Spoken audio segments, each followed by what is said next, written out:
The last 10 months have been difficult for people living in long-term care facilities, unable to see loved ones in person for much of that time. Now the state legislature is considering a bill that would reconnect them. Nakaya Carrero has tonight's top story from the Capitol. Since the COVID-19 pandemic began, long-term care facilities have had to close their doors to the public, limiting visitations and separating loved ones. We've had to make some really difficult decisions because we have such guidelines that we have to follow, and they're our licensing body, and so sometimes things are beyond our control, and we're just really asking to be able to have some help to make decisions that we can allow a little bit more compassion with our residents.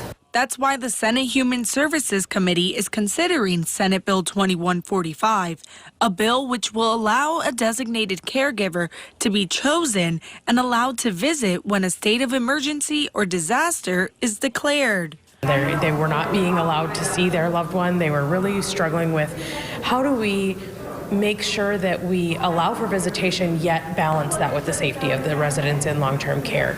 During this pandemic, I've had lots of family members who have asked us, is there anything we can do to help? Can we come in and help? Especially when we had staff that were out, that were COVID positive or out on quarantine.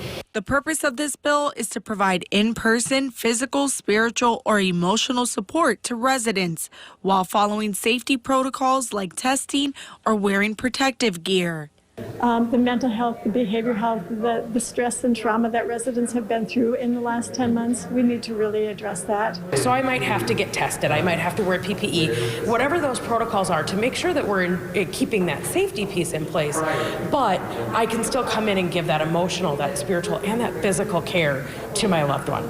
And one daughter who testified to the Senate Human Services Committee says not being able to have in-person interaction with her mother just doesn't sit well with her. She was having issues and wanted to discuss things to me in private that she couldn't because there were other people around. This bill has an emergency clause, meaning once signed by the governor, it would go into effect immediately.